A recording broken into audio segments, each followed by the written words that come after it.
Huntsville, Alabama is not a great place. Live. Hey, welcome everyone. Let me make some adjustments here to my audio so it's not so loud. Hey, I'm Tom Murphy and this is Trinidad Times TV 71 live on YouTube. Sitting here at the courthouse with a couple of the candidates, their spouses, some reporters, and some other people. So we are anticipating an 8 o'clock reveal for the results. So in that time, I've got a half an hour to fill. So I brought a whole list of jokes to regale you all with. So no chicken, no why the chicken crossed the road jokes today. So, but I am going to turn the camera on some of our participants here. So we have two of the three mayoral candidates. Would you guys like to say anything? Wait, if you do, come over here and take the microphone. Well, you know the difference between They won't be able to hear. No, I don't want to say that. Okay, well, hand the mic to somebody over there that will help us fill this time. Stormy weather. No, I'm not going to sing. I'm not even allowed to sing. Not even in the shower. Hey, what a great evening. I want to thank Tom Murphy from Trinidad Times TV 71 as always covering all events. We appreciate you very much. The Chronicle News. It is still the Chronicle News, isn't it? Yeah. Their top journalists. Yeah, with their top journalist, #1 ace. We appreciate you. Mr. Hamer is also here from all around Trinidad. All things 81082 too. So I want to say thanks to all of y'all for coming down to cover this. We appreciate y'all very much. It's been a great 4 years for me on City Council. I'm excited to start a new endeavor, whether it's as mayor or finally retirement. So what do you think, Pat? What are you looking forward to? I'm not looking forward Wait, grab that. You got to hand in the mic. I am not looking forward to Rusty's retirement. So I say, Michelle, let him just kind of stay in the game a little bit. There's more positions with regards to that. Here's what I'd like to say. Been here 6 years. That's the first question anybody asks. How long have you been there? My family name's Howlett. I haven't been able to find a whole lot, but there are some here. We're Irish and we're kind of good folk. Trinidad miners would have liked to have had some Irish folk. The Howlett's here. I would like to say that don't be afraid of Rusty or I being mayor. Rusty's a deep well of the good stuff in the community. And to that point, I would hate to lose that kind of deep well. To myself, I'd like to just say, when folks think that these new folks in town are going to Californicate Trinidad, I've been in communities like that, and I'm totally resistant. What I want to do is take that 2017 comprehensive plan that a whole bunch of really good minds and a whole bunch of great citizens and a whole bunch of great boards went through a lot of time to come up with and spent a good deal of money. I'd like to just execute on that. There's nothing to be afraid of somebody that comes new that fell in love with the place. And they fell in love with the place because of what you loved about the place. So let's just celebrate the fact that 3 good guys are running for mayor and they love their community and they really want to work hard in a job that quite frankly sometimes just doesn't reward the effort. We all 3 know that every shirt you pull out of the closet has a target on the back, and you will probably make somebody mad tomorrow that you made really happy 2 months ago. Let me ask you guys a question. Rusty was saying earlier, talking to the people, that it's a very low turnout this year. I mean, we're a little bit older, some of us in here, not everybody. So our reporter's still young pup. But tell me your recollections of previous elections when you were younger. I mean, for me, I watched all the presidential campaigns and their not the assemblies, but when they got together and voted, the conventions. Couldn't think of the right word. So, what's your recollection back when you started becoming interested in politics? I'll be really quick because I'd really rather hear what Rusty has to say in all frankness. But I was, I'm an Irish boy, and during my youth, Ireland was a cluster, really bad stuff. People hated each other for reasons that didn't make any damn sense. And when John Kennedy ran, we thought this is a great thing, and folks said, "You can't trust that guy because the Pope probably runs his butt." You can't trust that guy because of those things, and quite frankly, he wasn't really bad. Right. Now, he was new, but it was really sad for me that in the Irish community, we thought, finally, one of our guys gets to go in there and do something, and then we all know how that ended up turning out. So, brilliant pride with smashing sadness was my first entry into politics. So, I've been here 30 years, so I've seen a lot of big news channels up north covered the whole state, and they reported hourly. And I miss that, being more involved around the whole state, sort of what's happening in communities that are 100,000 and up. Because, Trinidad is a hot topic now. You can't go anywhere as a politician or just as someone traveling around. Where are you from? Trinidad. Oh man, we hear a lot of good things. So I'm disappointed we don't have better coverage of the elections going on. I figured we would have a low turnout because it's an extremely off year as far as elections and candidate and who's up for office. But same thing, I grew up, I remember back in the early 60s, mid 60s, from the elections to landing on the moon to, just everything that happened. It was a big deal when the families got together and you all gathered around the TV and you watched what was happening. I think with President Trump and Joe Biden or Obama, no, I did this straight. I'll just say when President Trump ran, the excitement around it the first time, how could people vote for him and how could Hillary lose? And then this last election was probably one of the first ones in a long time I stayed up till midnight watching an election. Mm-hmm. So I'm not surprised with the low turnout. Last I heard, maybe 30% report as of this morning had turned in ballots. And from what I'm to understand, that's probably leading the state, so it's an extremely low turnout everywhere. So I figured maybe with some of the propositions that were on there and the taxes, we may have a little higher turnout. So I guess it's not too surprising with an off year. We'll see what happens in 2 more years. Or I guess next year will be midterms. Yeah. Next year will be a big one and heated. We have a lot more. We have the sheriff, city clerk, our county clerk, everybody on. So I imagine it'll be a much higher turnout next year. But with the elections in the military, back through 78 through 82, we watched who was pro-military and who wasn't. And, the military gathered around and voted. So that's a lot of my recollections of what happened through the years in elections. How about you? I don't mean to put you on the spot. It's just funny when you put a reporter on the spot who's the one always asking the questions. That's the response you get. The deer in the headlights, right? So here's another question, Rusty. Well, I'd just like to say, so you're saying we got a chance. We got a chance. You always got to say that. So one of the things that I see is that our city council and county commissioners are in my age group, so we're older. How can we get some of the people that are younger in Trinidad to get involved?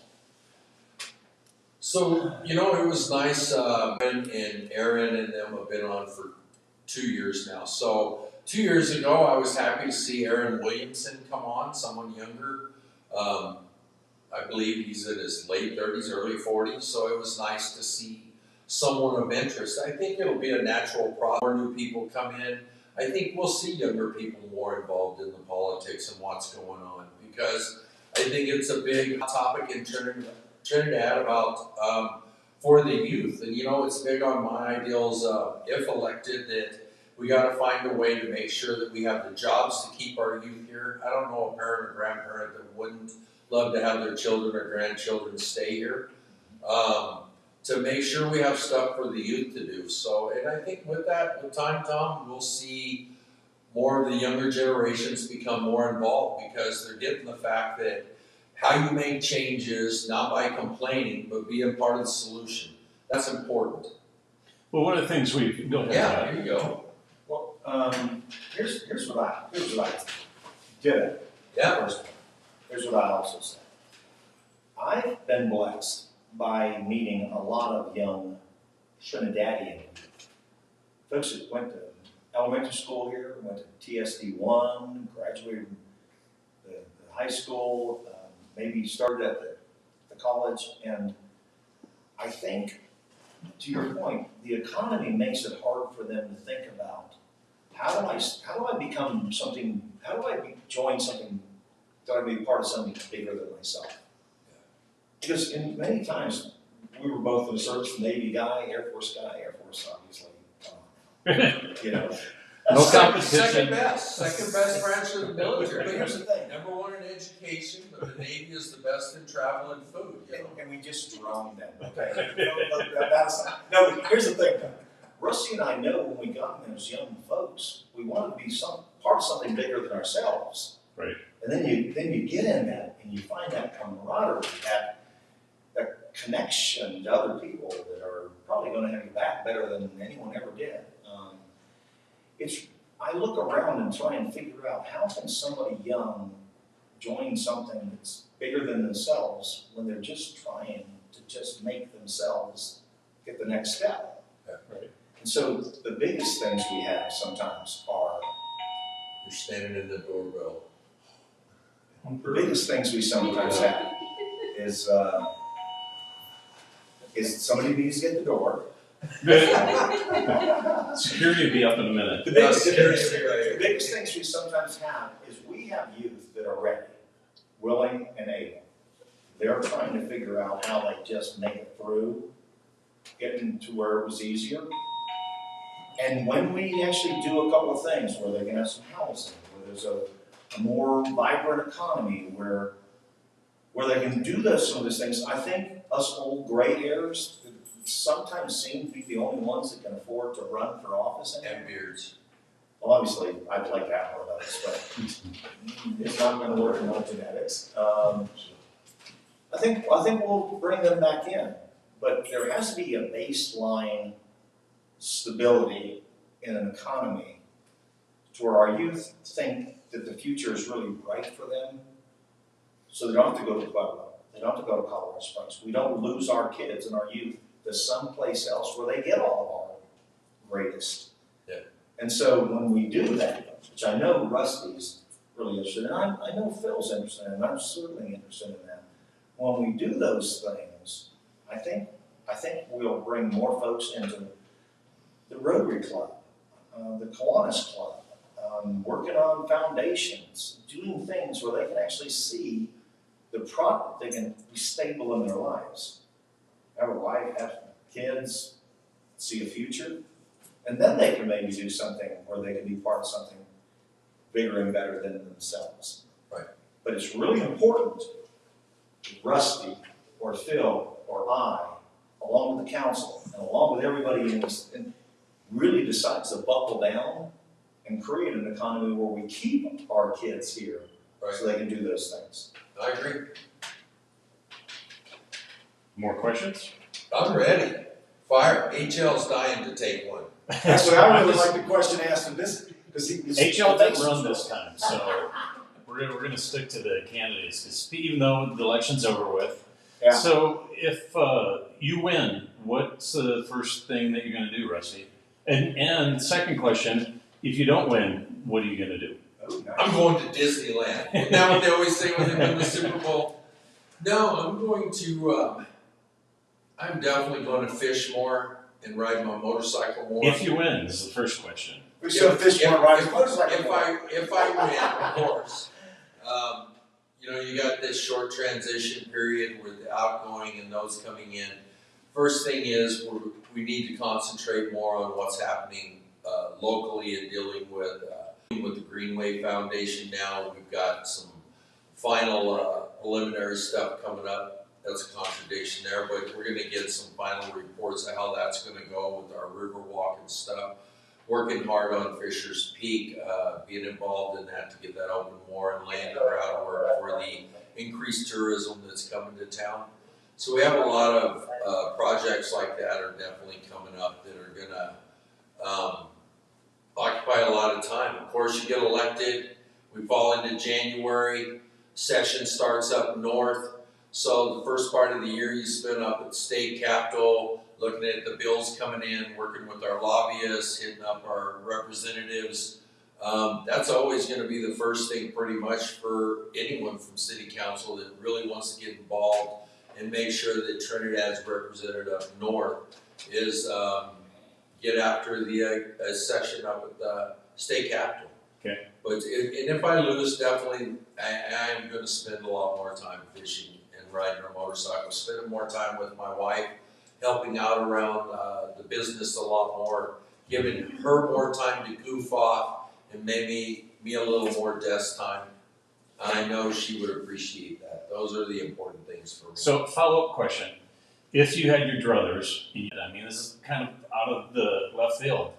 I mean, what sort of bill would you put together that would benefit us at the state level?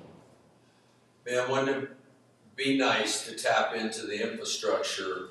I mean, it's a bill that's already written. What would be, I would probably, to answer that question, I would more direct my efforts into what's existing and make sure we get the money down here and we are fully prepared for the money that's coming. There's so many things coming down the pipe that are for shovel-ready projects.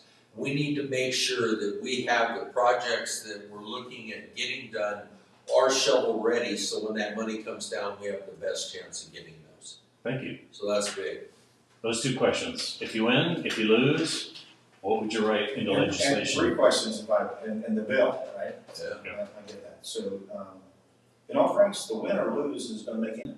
I'm going to work really hard to move forward a couple of housing initiatives.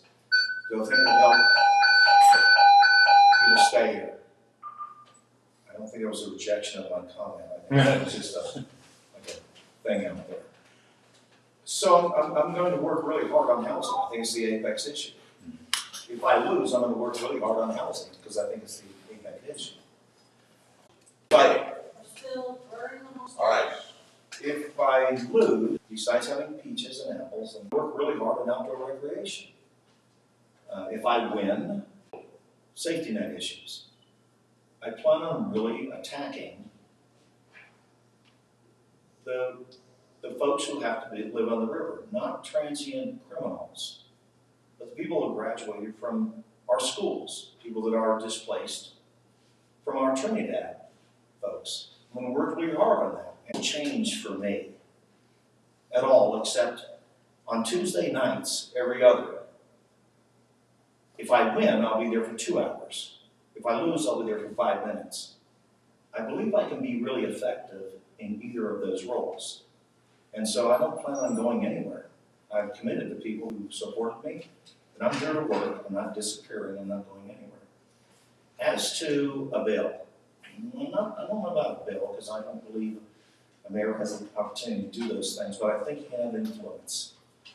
And so the influence I would like to have is I don't really care anymore, personally and professionally, if the folks up north decide they love Trinidad or not, we do, or if they want to support Fisher's Peak or not, we do. I want them to help us with some of the drug house problems we have. We can't handle it okay. We're going to have gravel grinders from all over the world loving us, and we're going to have people falling in love with our trails and everything else here. But what we have a problem with are things we can't handle in a rural area. And in that area, I'm going to put severe pressure. And I want to work with other rural communities with severe pressure on the State House to come and help us in areas that we can't do locally.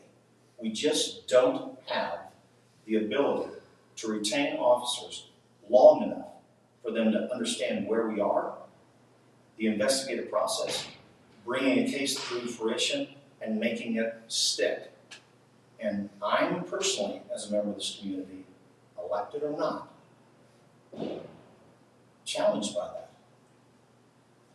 We need to do a better job. We're losing too many good people. We're losing too many good people to doctors that write prescriptions, and then they blame it on some kind of drug person, or they blame it on cannabis. And quite frankly, that's my biggest issue between me as mayor here and the State House, is we need your help to not do these pretty things where you can be member of 14 people that did great things. Be a member of a group of people that did one great thing that had an effect on the really problem we have with drugs in our community. And I think that if somebody could do that in 2 years, oh, God bless them. Rusty, God bless you. Phil, God bless you. But somebody uses, when's the best time to plant a tree? 20 years ago. When's the next best time to plant a tree? Today. No. So I'm going to start with you on this question. I took my microphone off so I could do something here real quick, so everyone at home can hear me. And we had talked about this in our interviews. I've been watching these elections for many decades now, and they passed the charter for the city of Trinidad in 1992 or 1993. And I think I understand the rationale behind making the mayor's office a 2-year term. So what are your guys' thoughts, if elected, of putting it probably would have to be on the ballot, I think, of maybe it's time to re-examine and have some conversations with people in the community of making it a 4-year term. What are your thoughts? I'm going to push back a little bit. I thought it was an easy out for the citizens of Trinidad to do that in the first place. I thought it was I thought it was a weak move. And if you're a person in Trinidad, I think the election's over. So, but I was saying this stuff before. You don't cripple your elected officials in a representative government by saying we're not okay getting rid of you the next election cycle. We want to compress that to the point of we're not confident in ourselves' ability to elect the right person. And so I thought it was a big mistake. I still think it was a big mistake for the people of Trinidad to turn the mayor's office into a 2-year term when you have all council members in 4-year terms. I'm telling you right now, if I were in council, if I were the right obstructionist, I could make it really hard for a mayor to actually get anything done. It's not right to actually have those assembled. So that's the first thing. I thought it was a big mistake. Hopefully that can be rectified. I'm okay if that's rectified if I get elected after I'm in, but I think that was a big mistake. 4-year terms for council, 4-year terms for mayor. Let the person have an opportunity to get things done. I'm telling you right now, you're not giving Rusty or I or Phil enough time to get some things done. In 2 years, housing, economic stuff, come on. It's hard to even understand how to run a McDonald's in 2 years. And you go to McDonald's hamburger you. So that's the first thing. Second thing, I'm okay when a person in my stage of life, Phil's stage of life, or our stage of life decides, you know what, we've done our thing, we want to go out there, we want to be part of something bigger ourselves, we'd like to serve our community, and it not be about the money. I'm good with that. But I sure would like to see a time in Trinidad where a 35-year-old guy or gal could decide they want to actually run for office.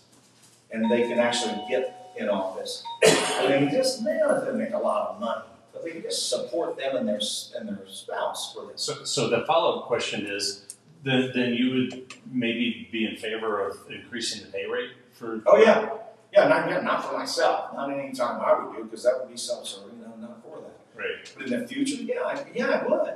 I mean, if I lose, I'll tell you what, either January, February, sometimes I'll propose that in my 5 minutes of a meeting for Rusty or for Phil. Yeah, because I believe in representative government is the things you do and you impose on somebody else to do things you're not going to wake up tomorrow morning thinking about. I know for a fact that Mayor Phil really loves this community.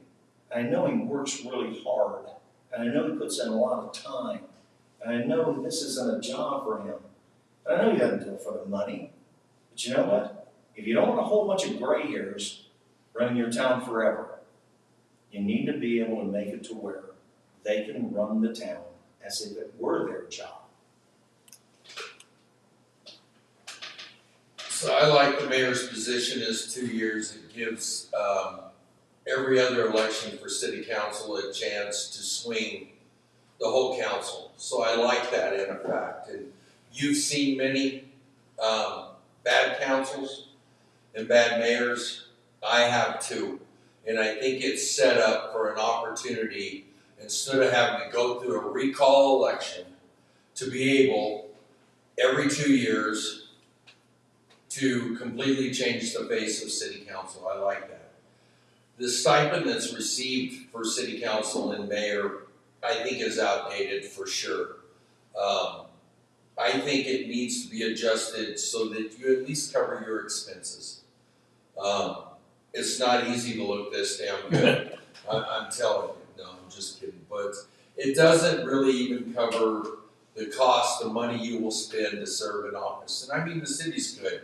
They'll pay you mileage, you book your hotels, you get your food, everything else. But the amount of time a person can spend is definitely not compensated very well right now. I think our pay scale is outdated. It needs to be updated a little bit. A couple $100 on each position, because I think city council is $550, the mayor $750. I believe that's how it is now. That definitely needs to go up a couple $100. I don't think it's ever going to be an amount that's like not something that's decided by the state, like the county commissioners, what their pay is set at, to where it could be a job.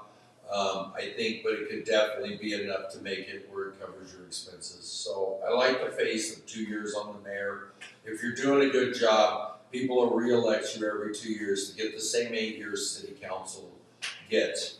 Like I said, Tom, me and you have seen enough bad city councils and bad mayors to know it saves the recall election cost.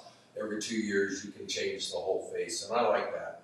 Well, that's what I wanted, is the stream of thoughts of what do people think? Because we've had the conversations, and I'm sitting on the fence right now because I can see pros and cons of both sides. Yeah. So I think it's worthy of discussion. Yeah.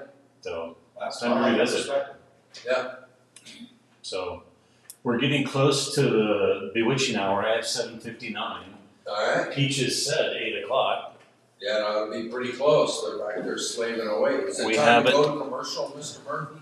You know, I would do that, but the last time I did that, I got in trouble. So, Oh, maybe you'll break that up. Are you I not was allowed to go to gonna commercial say, anymore? kill the mics if we are, please. if that's what makes people upset, I'm guilty. Whatever. So it's all right. But let me just do my big reveal. I mean, people have been waiting for this. I said I was going to cause some controversy. Yeah, here we go. So The drum roll, please go ahead. Cameras I on just us. want to preface this. I seem to annoy some people. Yes. So I've been doing this a long time. Yeah. So here we go. Do we need certain music for this? Oh. No, that's just wrong. Here we go. Come out. Around Here we go, Mr. Murphy. No If you get apologies.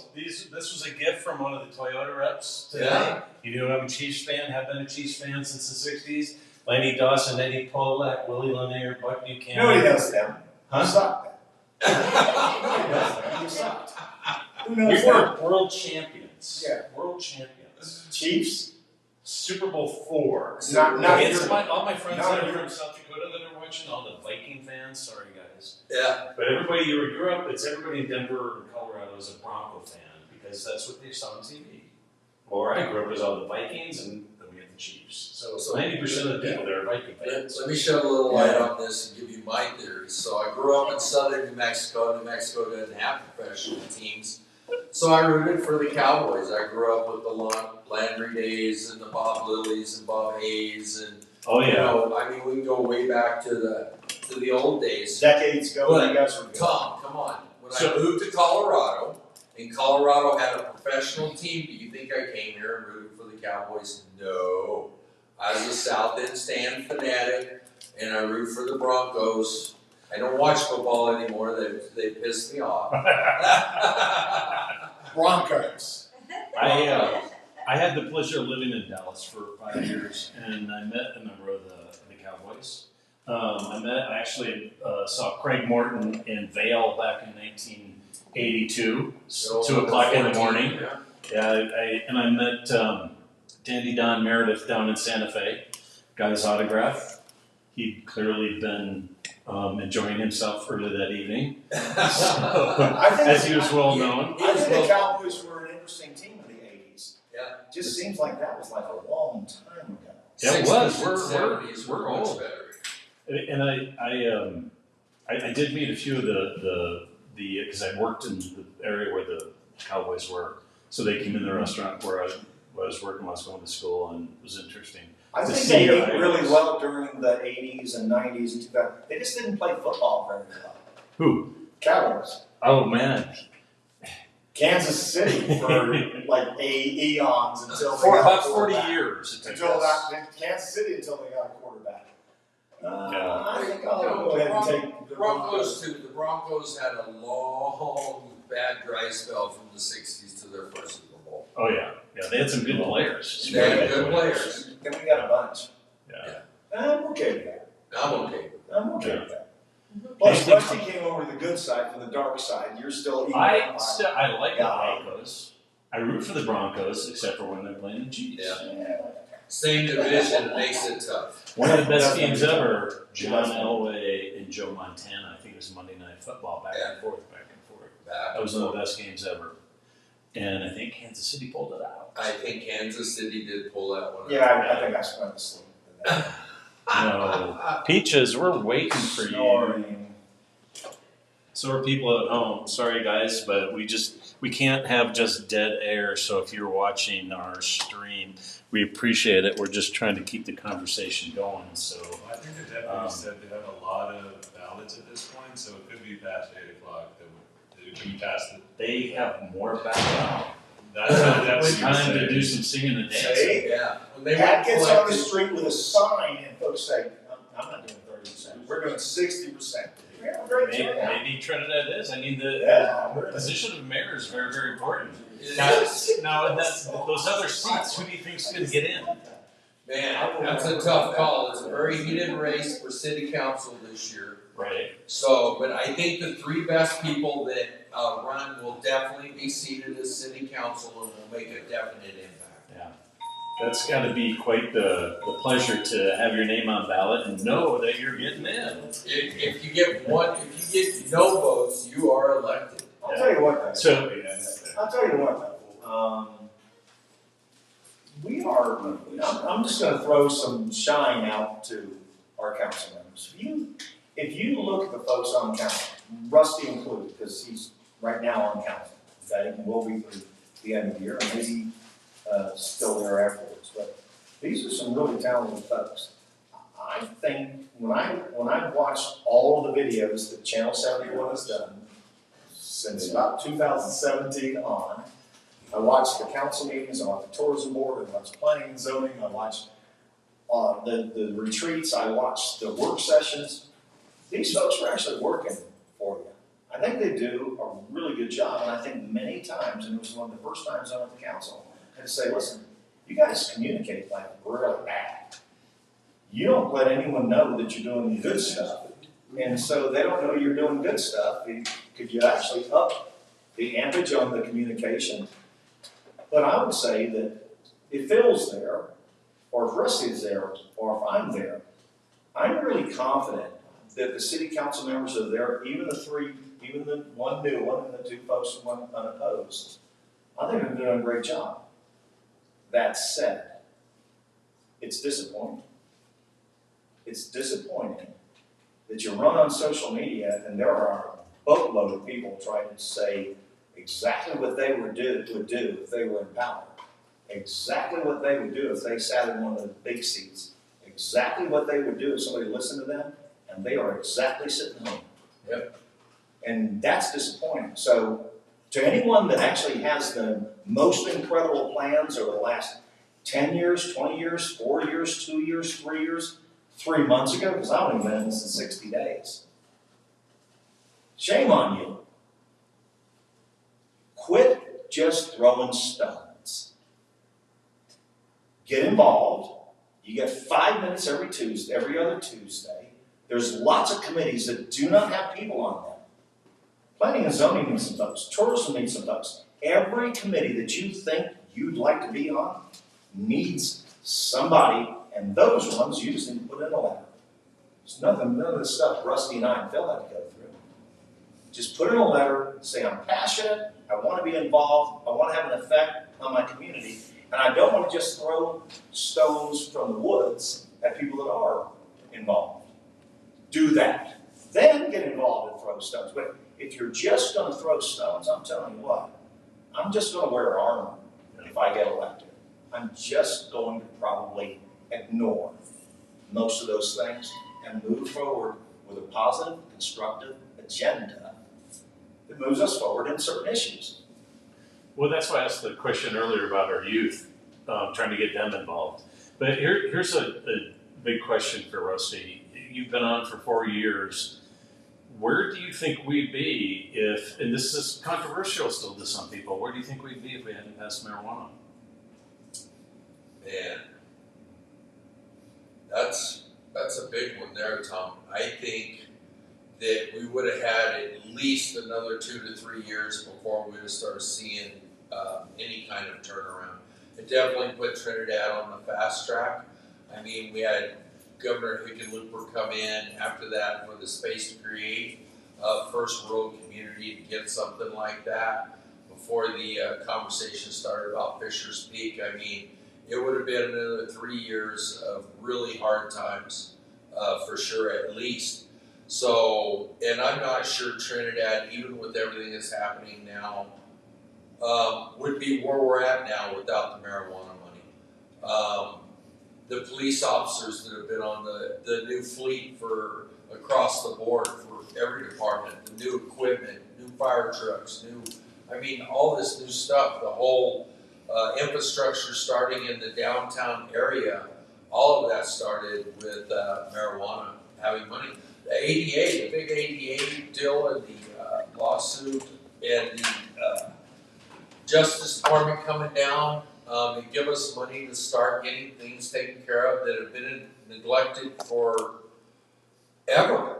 I mean, we have utilities that are 70 years old and that are 20 years past their life that have slowly been getting done. Our ADA accessibility that has been neglected forever, that is finally getting done and access to the handicapped people in this community.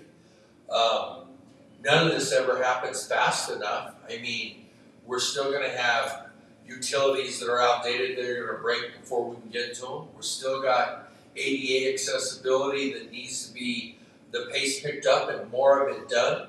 That we'll never get it done at the pace that we can because there's simply we don't have that much money to take care of everything. We never have enough money to take care of everything, but we've at least, because of marijuana, had a lot of money to take care of a lot of things. And I think Trinidad set a leading example of how you take marijuana money and put it to its best use. With money in our rainy day fund that we put away, with money to support nonprofits, now money for incentives for building, 60% into our general fund that's allowed us to add more police officers, outdoor recreation. All of that is marijuana. So if we hadn't had marijuana, we would just be getting to the spot, I think, now where we would be thinking about adding some of those positions and figuring out how we're going to pay for them. Yeah. Hang on. Hello. How many police officers are out, Rusty? That I couldn't tell you. They're down 12. No, we're just having conversation. I'm trying to fill up time here, so. But I'm just talking to the people that are sitting here on camera. So, I don't know. Can you hear us? Short is from COVID, though. I don't know. Yeah, Oh, okay. Let me see if I can fix that. I'll put on the other microphone here. No, I So understand. thank you for letting me know though. Okay, So they have 12 Okay. positions are down. all right. I think 8 are officers and 4 are administrators. So We'll be back. we are back. Let me turn this down just a little bit because I'm a little hot. I think our audio is cutting out a little bit, so I'm going to use the general mic so that I can pick everybody up, and I'll move that over here. So, but we're going to continue to use that. So, Well, let me just say, if you just heard what Rusty said, that's why he will be missed. He's Right. a deep well with really good knowledge that understands things at a very granular level. That's important. right. Where would we be without cannabis money? Sadly, some of the folks in our office right now were so opposed to cannabis money, and now since it's there, are so protective of it that there's been a complete transformation with regards to is it good or bad. Right.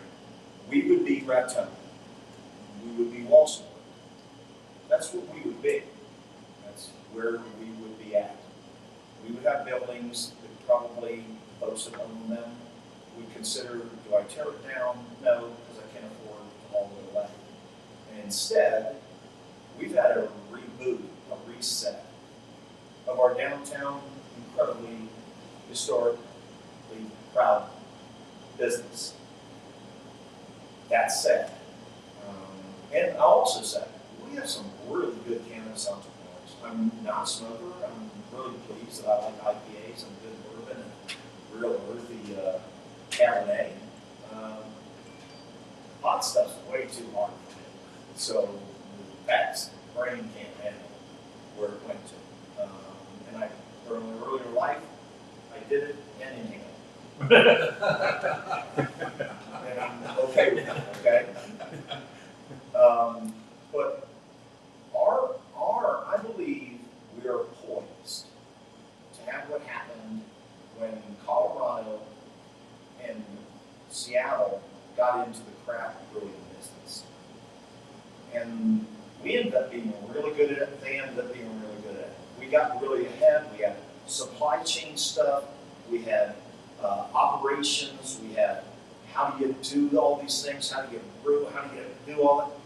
We got so far ahead of folks that even when places like Portland and folks around their area tried to get into it, it took them years to catch up. And here's the thing, when they were catching up, it was usually Colorado consultants, Hickenlooper himself, that actually were one of the consulting firms that they used to catch up. So I'm not afraid of New Mexico getting whatever New Mexico's. I think they've got an on-ramp a lot more than they think right now. They're not going to be incredible a year from now or 6 months from now or 18 months from now. I think we've got a big on-ramp to go. That's why I'm always, in my campaign, been a sense of urgency. I believe we've got as good a cannabis entrepreneurs as anybody in the state, maybe anybody in the country, and I think we can beat anybody, anywhere. So, what do? We got 3-legged stool. The one leg is the cannabis industry. I think we got the forefront. The other leg to me is locally owned businesses and businesses that don't exist, but there are people here that would like to have a business. That's another one. Outdoor recreation to me is the third leg. If we can actually start applying not incentives, but just encouragement and support to those other legs, I think we're going to have a more stable economy. And the first mountain town in Colorado historically, and the last one to develop, will learn from all the other ones that made mistakes and successes, and we will probably be the best mountain town in Colorado. So I'm confident in our cannabis entrepreneurs doing incredible things going forward. I'm going to tell them right now, do not worry about New Mexico. Go attack New Mexico. Be consultants down there. Base yourself out of Trinidad. and let's go ahead and capture New Mexico. Let's not be afraid of these new areas. Let's go conquer these new areas as the Santa Fe Trail historically showed we're able to do. If you're an entrepreneur in Trinidad and you want to do things in the creative space, the artistic space, we got something for you. If you're a restaurant and hospitality, those kind of things, get ready. They're coming no matter what we do. The peak and the lake are bringing them, okay? And what's going to happen on Rotten side. If you're in the outdoor recreation space and you're not in Trinidad right now, I'm going to tell you, you probably should start looking for real estate. You're going to want to be here. If you have a place someplace else and you're not in Trinidad, just try to get into Moab. Just try to get into improve that. Try to get into some place that's already there. We're inches away from being there, so go ahead and miss the train. We're okay. Somebody else will come here. One of my thoughts when the cannabis industry started and it went absolutely nowhere was why didn't we put in a class at the college to teach growing? What are your thoughts? Well, I believe they're still working on that horticulture class, and it's something that's been spoke about, and I think it's something that is going to happen, just like the trail building classes and a lot of other stuff. The horticulture side on the marijuana is definitely coming. At one point, we had the 3 young gentlemen doctors that had the Stonebreakers building that was going to come in on the medical research side. I think it's just a matter of time. We're close to seeing that in this country. More stuff being done in the research and the effects of the marijuana on a lot of stuff. It's not just the CBD, the Charlotte's Web, which they named, which is actually a R4 strain developed here in Colorado. I think we're going to see new leaps and bounds on Parkinson's, Alzheimer's. They're even showing really good results for people with chronic COPD and emphysema, treating it with cannabis. I mean, so of course they're not inhaling it, but they're taking it in pill forms or in edibles or whatever. So I think a new frontier we're going to see here is not just the horticulture, but the medical research. I think it's going to be just a matter of time before we see that industry come into Trinidad also. Yeah, I like that. Because this is an area where my friend and we kind of disagree, okay? And that's okay. That's okay. I'm okay with the cannabis industry doing this right now and adding research, light industry, those things. But I'm going to say right now, I'm more interested in industrial hemp. I am not caught up in 2 molecules, THC and CBD, controlling a plant that has the ability to do so much more. So I'm okay if we want to say you can't grow industrial hemp here because of the pollination, male-female places. I get that. But I tell you what, I would love for us to have manufacturing in hempcrete, in bricks, in fabric, in plastics, in CO2 sequestration, in soil remediation. Those are the classes that I'd like to have at the college because those are the classes that actually break through cannabis. Cannabis is if you're in the cannabis industry, God bless you. But if you take industrial hemp and its ability and its reach across multiple industries, it is so much more disruptive in all those industries that I don't want to be known as the cannabis capital of Colorado or the world. I would love for somebody, Native American tribes, who can grow cannabis, who can grow hemp on their thing digitally. And okay, we can't grow here, let's import it. There is going to be an area of the country, someplace, in some time, and we're ahead, that will actually embrace industrial hemp, not from the molecules, but from the fiber. And they will do amazing things. I would love to encourage the college and the community to embrace those emerging industries and move forward. Because quite frankly, they're clean, good paying, they're smart, works, they're profitable. That's where you will find now. In the next 2 years, we got housing and other things that Rusty, Phil, and I have to deal with. But if you want to talk to me about where I see us going in the future outside of outdoor recreation, I I see us actually in southern Colorado where water is a real harsh thing. I see us actually getting in some of these other areas that we're now becoming historically good at cannabis, getting historically good in that space. I'd love for us to actually embrace some industrial hemp industries and see if we can move them forward. And I think Rusty. Wait, a couple of thoughts of that.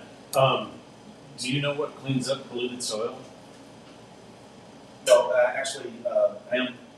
yeah, well, again, in the space, and I know Jeanette, I was in the space for a while. I was in the space for 5 years when the CBD company took an exit a couple of years ago. It didn't work well for me and where I wanted to go. I wanted to do industrial hemp, but yes, if you want to run 2 crops, quite frankly,